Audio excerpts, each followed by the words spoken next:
Olá, como estão? Espero que bem. Olha só, vamos fugir um pouco aqui de assuntos chatos. Eu gosto de trazer para este canal muitos assuntos voltados a cinema, a literatura, a quadrinhos. Muitas vezes a gente utiliza até mesmo isso de mote para analisar algum aspecto da sociedade atual. E é isso, né? Desanuviar um pouco as ideias com a recomendação de um filme que eu assisti e achei muito interessante. O 1978, filme argentino, e recentemente eu havia falado aqui de O Eternauta, a série O Eternauta, ocasião em que falei também dos quadrinhos, de onde, né, se foi buscar inspiração, onde se foi buscar inspiração, e mencionei que a Argentina sabe fazer, sabe produzir conteúdo cinematográfico como poucos aqui na América Latina. Eu estou olhando para o caderninho, há algum tempo eu venho usando um caderninho, é tipo um roteiro, tá vendo? Do que eu devo falar. São tópicos porque eu vinha me perdendo muito, tá? Aqui os meus garranchos. Então, quando eu estiver olhando para baixo, é porque eu estou olhando para o caderno e para os meus apontamentos. É interessante esse mote da ditadura no filme 1978, porque as ditaduras chilenas e argentina, elas foram realmente crudelíssimas no enfrentamento ao avanço do comunismo contra os guerrilheiros, né? Diferente do que se convencionou chamar piada aqui entre nós da dita mole brasileira, onde muita coisa corria solta. Aliás, historicamente se reconhece, né, que o próprio Golbery, ele tinha aquela teoria da panela de pressão para deixar a efervescência cultural de esquerda poder ficar bem à vontade, porque o medo deles era o armamento.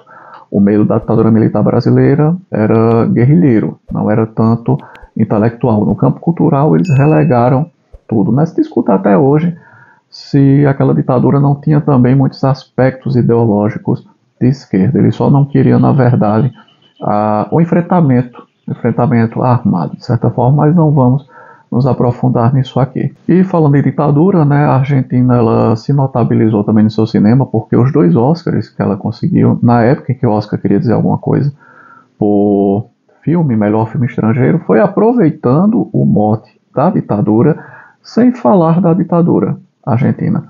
Com a história oficial, por exemplo, onde tem ali uma relação de amor entre uma família e uma criança adotiva, e depois com O Segredo dos Teus Olhos, que teve até um remake muito ruim americano. O original argentino é maravilhoso, com Ricardo Darín, e tem ali uma história de paixão, uma história de suspense, uma história de mistério, uma história de justiçamento privado também, mas a ditadura é apenas o pano de fundo para isso. Acho que é aí onde o Brasil aprendeu, né? Quando trouxe para casa aquela estatueta com aquele filme Ainda Estou Aqui, que pegou o gancho na ditadura militar, mas se focou numa história familiar, baseada ali no romance homônimo do Rubens Paiva. Então, do que é que fala 1978? É um filme interessante, cara, porque no final ele deixa algo muito aberto. Algumas pessoas podem ficar em dúvida, meu Deus, o que é que está acontecendo aqui, né? Não entendi. Muita gente vai ficar meio que boiando, porque o filme ele é muito curto, ele se encerra de forma muito abrupta, ele deixa muitas pontas soltas.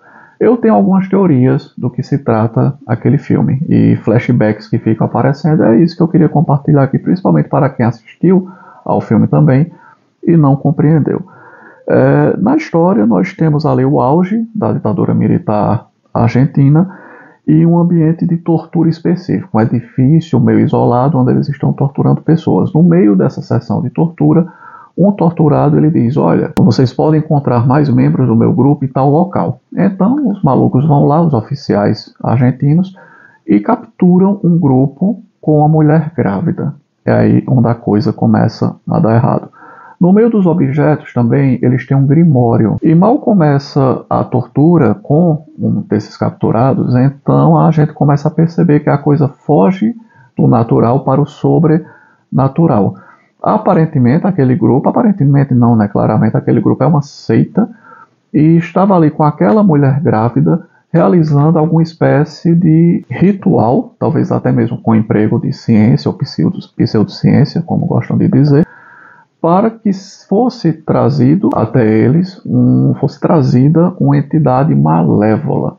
Então são pessoas que de benevolentes não tem nada, e naquele ambiente de tortura, destinado à tortura do regime militar argentino, haverá um banho de sangue onde ninguém será salvo. Nem mesmo os próprios prisioneiros de esquerda que estavam ali não terão clemência, não terá clemência para ninguém. Então, em determinado momento, esta mulher grávida, ela dá à luz naquele ambiente onde ela está cativa, junto com as pessoas que foram presas por oficiais do regime, e aí onde a coisa se degringola de vez. Eu penso que neste ponto, até este ponto, é onde o filme fica bom. Se fosse melhor desenvolvido a partir dali, a partir daquele parto, o filme seria ainda melhor. Se eles tivessem mais tempo para desenvolver a história e não deixasse tudo ao léu, e tivesse tentado, pelo menos, amarrar as pontas soltas. Mas é aquela coisa, é um filme que eu repito que serve muito bem para entretenimento, para quem gosta de trecheira e gore, como eu gosto desse tipo de gênero de filme de horror, terror, aquela trecheira para passar o tempo, né? Aquela coisa bem cine band trash que eu tinha na minha infância. O grupo é uma seita que segue rituais de um grimório, mostrado rapidamente, eles não se aprofundaram nesse grimório. Eles estavam aguardando o nascimento, um parto, né? O nascimento de uma criança no momento da captura. Nascimento esse que, como eu falei, ocorre nas dependências daquele grupo de oficiais que torturam guerrilheiros. Então surge essa entidade maligna e a carnificina começa. Então a gente vai vendo alguns flashbacks, cara. Tem um oficial argentino ali que vai tendo flashbacks durante aqueles momentos onde a coisa começa a virar de ponta cabeça. Num desses flashbacks, a gente vê o próprio Grimório, aquele mesmo Grimório que estava na documentação da seita, e esse Grimório pertenceria a seu pai, que seria um oficial militar, e a sua mãe. Então a gente tem a visão de que o seu pai e a sua mãe se submeteram a um autoaniquilamento, eles se churrascaram, possivelmente ou não, dentro de um ritual, e com base naquele Grimório. Então tudo isso vai voltando à mente daquele oficial argentino que estava ali apenas trabalhando, né, fazendo o seu trabalho. Era até um oficial bonzinho, ele não gostava de torturas contra os guerrilheiros, ele queria apenas prender, obter uma confissão limpa e seguir com seu trabalho. Então acho que tudo aquilo tem a ver com o quê? No momento em que tudo fica desconexo e começa a haver essa coisa com os flashbacks. Eu penso que tem a ver com a herança argentina de rituais nazis. Houve muito imigração muito grande de nazis, né, para a Argentina. Tem até aquele livro maravilhoso do falecido Frederick Forsyth, Arquivo Odessa. Há um filme também, Arquivo Odessa, com John Voight, onde eles mostram essa rede de apoio nazi pelo mundo, e a Argentina tem uma rede de apoio muito grande aos nazis, aos bigodistas, e havia realmente uma prática, né, era muito comum a prática de rituais diversos mágicos entre grupos da elite nazi, tanto no pré-governo como durante o período em que eles tomaram realmente o poder e tentaram ali implantar o seu Reich de 1000 anos, né? Isso acho que tem muito no cinema. Indiana Jones tem sempre aquele caçador de relíquias sagradas, ele quer a arca sagrada. Eles procuravam objetos de poder sagrados que eles acreditavam que trariam poder ao Reich de 1000 anos que eles tanto queriam. Então, no filme, por mero acaso ou não, a captura dessa seita junto àquele oficial faz trazer à sua mente tanto aquele Grimório como o ocorrido com ele quando ele era criança e viu essa autoaniquilação de seus pais. No caso, seu pai, ele era um oficial de algum regime militar.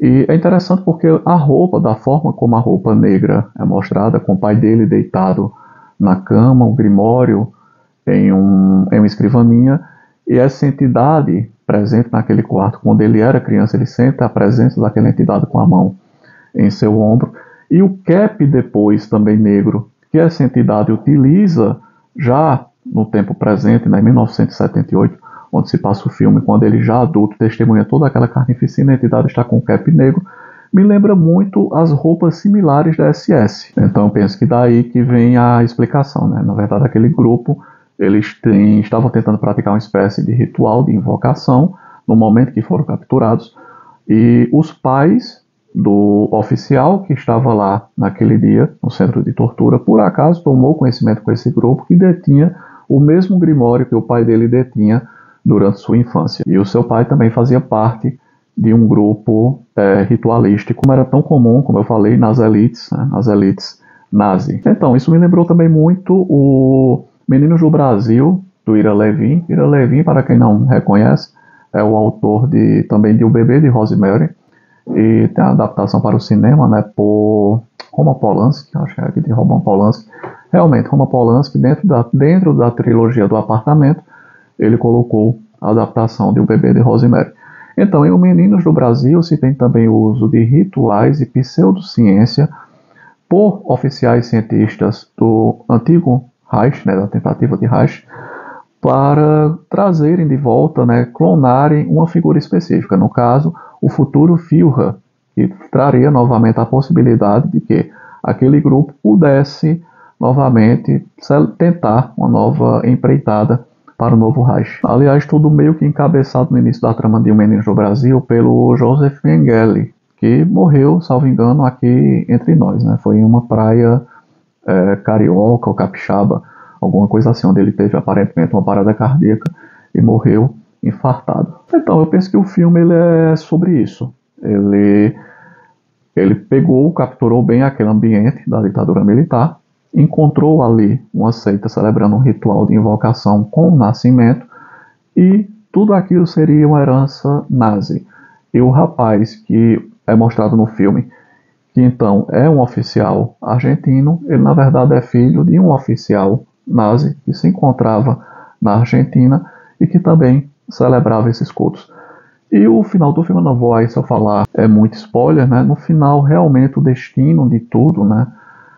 O destino da criança, daquela criança que está nascendo naquele ambiente de tortura, o destino dela é bem emblemático, porque reforça, eu acho, todas essas conjecturas que eu fiz sobre esse oficial argentino que se deparou com essa coisa inusitada, com o ritual em meio a uma câmara de torturas e com as lembranças de seu passado familiar. Enfim, é um filme bobo, né?